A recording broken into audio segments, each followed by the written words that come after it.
Arthur Bennett was a man who rarely allowed emotion to show on his face, but on the afternoon of his son's graduation celebration, he clenched his hands so tightly that the crystal glass nearly cracked.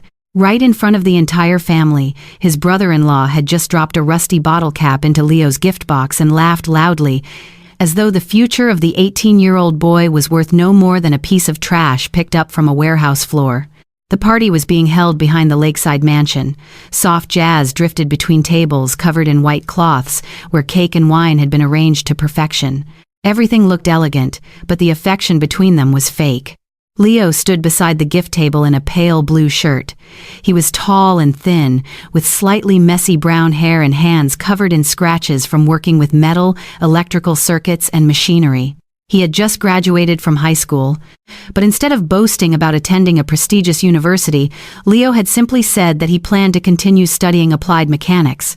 That information immediately made him a target. Julian approached with a glass of red wine in his hand and a smug smile on his face.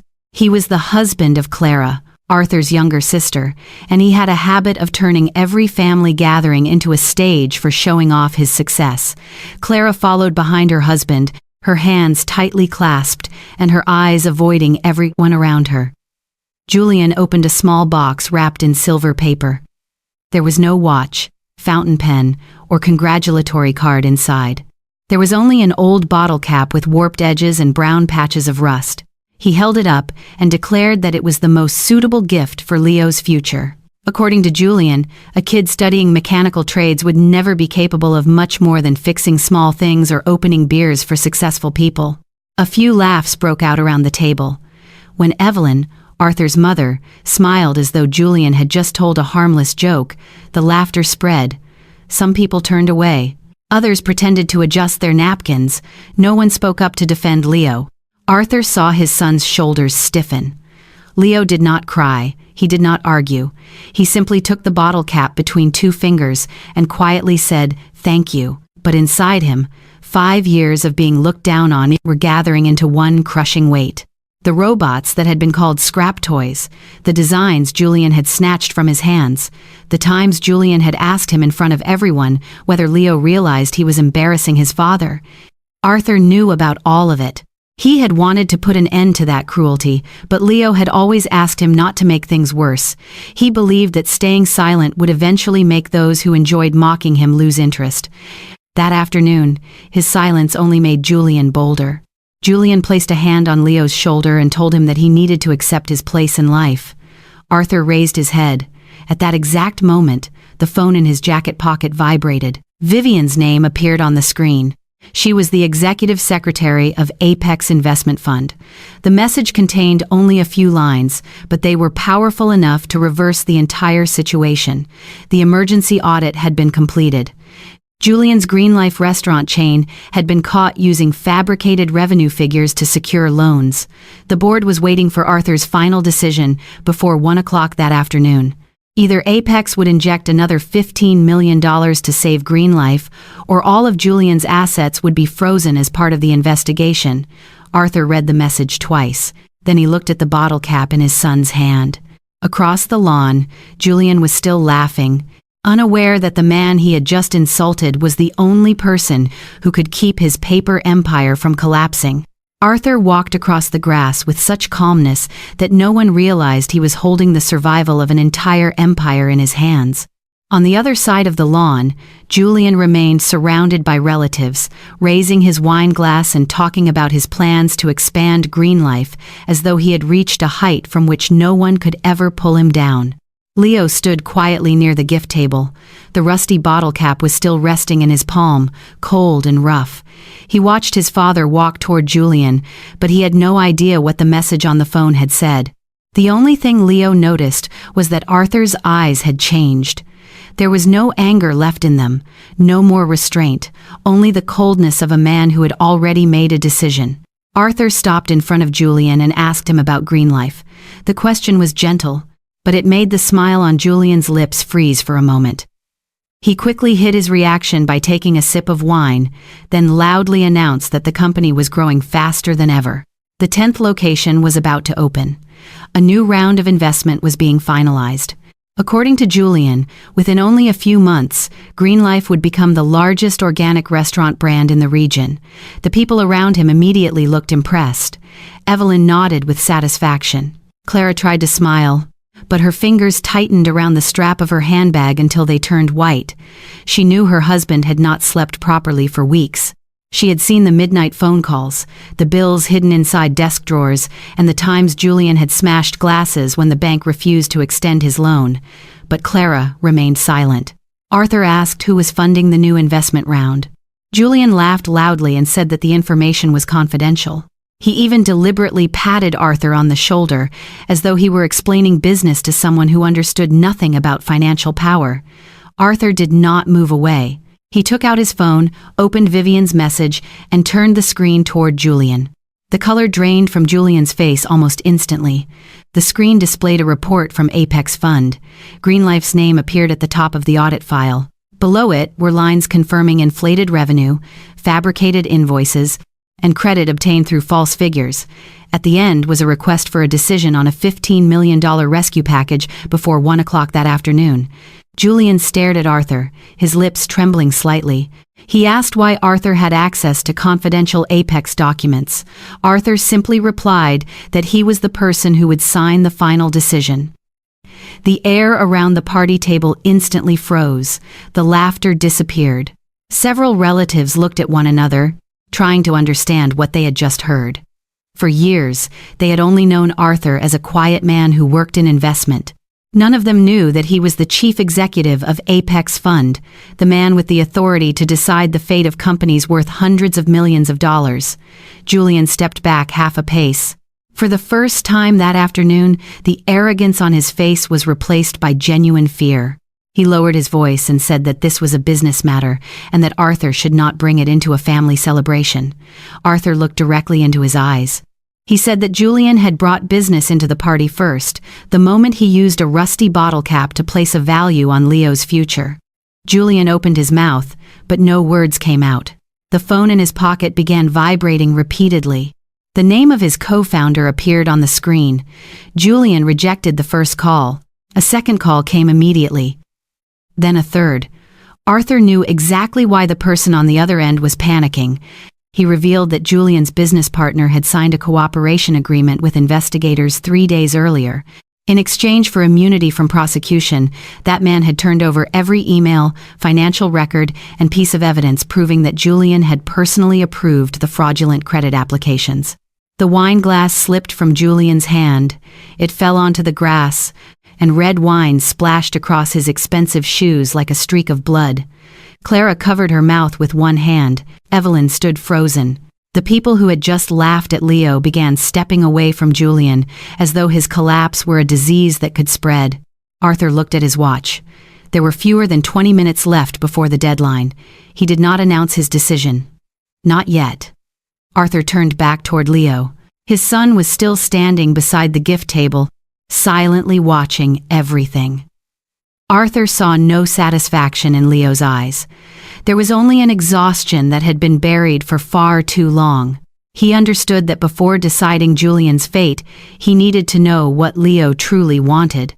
Arthur walked toward his son and quietly said that the two of them needed to speak in private. Behind them, Julian's phone continued to vibrate without stopping.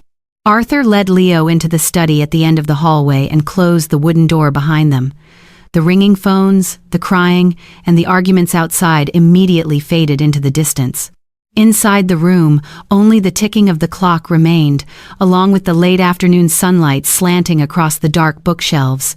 Leo stood near the window, his hands still clenched. The rusty bottle cap rested inside his shirt pocket like a small piece of metal that somehow weighed more than every cruel remark he had endured over the years. Arthur did not ask whether his son was all right. He knew that question had come too late. Instead, he asked why Leo had always insisted that he remain silent whenever Julian humiliated him. Leo lowered his head. At first, he said nothing. In his mind, he saw every family dinner, heard every contemptuous laugh, and remembered every time Julian had called the machines he built piles of scrap that happened to move. When Leo was 13, he had built a robotic arm from old components. The device could detect obstacles and pick up small objects. Julian had snatched the controller from his hand and declared that it was nothing more than a toy made by a child who did not know how to communicate with real people. Everyone had laughed. When Leo was 16, he designed a sensor system that reduced electricity consumption inside a greenhouse. Julian did not even read the design. He simply asked whether trade school was teaching Leo how to repair toilets. Everyone laughed again. Leo said he had become used to being underestimated. If he defended himself, they would call him overly sensitive. If he spoke about his accomplishments, they would say he was arrogant. If Arthur stepped in to protect him, they would claim that he was only a weak child living in his father's shadow. So Leo chose silence. He had wanted to reach graduation day without having to prove anything to people who had never truly cared about him. Arthur felt a dull pain spread across his chest. He had once believed that he was respecting his son's choice. Now he understood that his own silence had unintentionally created space for toxic people to keep pushing further. Leo walked over to the desk near the window. He pulled open the bottom drawer and took out a white envelope that had been carefully opened. The emblem of the Massachusetts Institute of Technology appeared in the upper left corner. Arthur looked at it but did not touch it. Leo handed the letter to his father. For the first few seconds, Arthur saw only his son's name and the words of congratulations. Then his eyes moved to the lines below. Leo had been admitted to a special research program in artificial intelligence and robotics. His full tuition and research expenses would be funded through a scientific collaboration supported by NASA. The letter had arrived 1 month earlier. Arthur looked up, unable to hide his astonishment. Leo explained that a professor had discovered his work through an online engineering competition. The robotic control model Leo had developed could learn from movement errors without requiring enormous amounts of data. The things Julian had dismissed as scrap toys had captured the attention of a panel of experts. It was a secret that could change Leo's life, but he had kept it hidden. Leo said he had not wanted Julian to turn the achievement into another argument. Julian could claim that Leo had been accepted because of Arthur's connections. He could dismiss the scholarship as luck. He might even find a way to turn Leo's happiest day into another stage for his own bitterness. Arthur placed the letter on the desk. Outside, Julian's voice carried through the glass. He was begging someone to give him more time. Leo looked at his father and said that he did not want Arthur to destroy Green Life merely to avenge him. He did not need to see Julian on his knees. He only wanted everything to end. Arthur remained silent for a long moment. Then he explained that the decision ahead was no longer personal. A man willing to humiliate a child in order to elevate himself could just as easily trample employees, partners, and customers whenever his interests were threatened. The financial report merely confirmed what Julian's character had revealed long ago. The greatest risk in a business was not always found on the balance sheet. Sometimes it was found in the character of the person holding the keys. Arthur took out his phone and called Vivian. He asked her to connect him with the entire Apex board of directors. Leo stood beside him, quietly watching his father. This time, the silence between them was no longer fear. It was the moment before a false empire was brought down. The call lasted less than 5 minutes, but by the time Arthur stepped out of the study, Julian's fate had completely changed. Leo followed behind his father. He was still holding the letter from the Massachusetts Institute of Technology, but he was no longer looking down the way he had beside the gift table. His steps were slow and steady. He did not look like someone who had just won an act of revenge. He looked like a young man who had finally escaped the shadow others had tried to force over his life. Outside, the party had descended into chaos. The jazz music had stopped. The servers stood close to the buffet table, unsure whether they should continue working or begin clearing everything away. Guests gathered in small groups, speaking in tense whispers. On the grass, the broken wine glass still lay beside Julian's stained shoes. He was making call after call. No one answered. The moment he saw Arthur, Julian rushed toward him. His smug confidence was completely gone. His face was pale, his collar hung open, and beads of sweat ran down his temples. He demanded to know what Arthur had told the board. Arthur did not answer immediately. He stood before the entire family and announced that Apex Fund had officially rejected the $15 million rescue package. Not only that, all existing capital connected to Green Life would be frozen as part of the financial investigation. The entire yard fell silent. Julian stared at Arthur as though he could not fully understand what those words meant. Then his knees gave way beneath him, and he collapsed onto the grass. He said Green Life was everything he had. He said hundreds of employees would lose their jobs. He said Clara and their children would lose their home. Finally, he called Arthur family and begged him for one more chance. Arthur looked down at the man who had once laughed in Leo's face. He said that a person could not invoke the word family only when he needed to be rescued. For 5 years, Julian had used every gathering as an opportunity to belittle a child. He had mistaken Leo's silence for weakness, Arthur's restraint for powerlessness, and had convinced himself that no one could ever make him pay. Clara burst into tears. She stepped forward, grabbed her brother's arm, and begged Arthur to think of her children. But Arthur gently removed her hand. He did not raise his voice. That calmness made the moment even more painful for Clara. Arthur told her that she had witnessed every insult. She knew her husband was hurting Leo, yet she had always lowered her head, remained silent, and hoped the problem would disappear on its own. That silence was not innocent. It had helped Julian believe he was allowed to continue. Clara had no answer.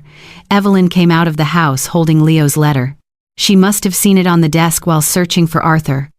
Her elderly hands trembled as she read the name of the research program, the full scholarship, and the NASA-supported project. She looked at Leo in astonishment. The grandson she had once considered the disappointment of the family was actually the most gifted person among them. She stepped toward him and tried to explain that she had only laughed because everyone else was laughing, and that she had never truly meant to hurt him. Leo remained silent for a few seconds. Then he said that words did not become less painful simply because the person who spoke them considered them a joke. Evelyn lowered her head. Arthur declared that from that day forward, he and Leo would walk away from relationships that used the name of family to excuse cruelty. He did not ask for an apology. He did not wait for change that had come too late. Some doors had to be closed before a person could move forward. Arthur took the rusty bottle cap from Leo's shirt pocket. He looked at it one last time, then threw it directly into the trash can beside the party table. The sound of metal striking the bottom was barely audible, but to Leo, it sounded like the final lock had just been opened. Father and son left the mansion beneath the fading light of sunset. They took no cake, no gifts, and none of the family's empty congratulations with them. Arthur drove to the most elegant steakhouse in the city, where he ordered 2 large meals and raised his glass to his son's future. Leo looked at the letter resting beside his plate and smiled. The real victory was not seeing Julian on his knees. It was that Leo no longer needed the approval of anyone who had ever looked down on him. Sometimes, silence is not weakness. It is the time in which a person quietly builds a strength that others cannot see. And when the truth finally appears, there is no need for shouting and no need for cruel retaliation. A brilliant life is already the most powerful response. If you believe that karma always finds the right person and that toxic people must eventually take responsibility for their choices, leave a comment saying karma is real. Like, share, and subscribe so you do not miss the next family story filled with secrets, betrayal, and dramatic reversals of fate.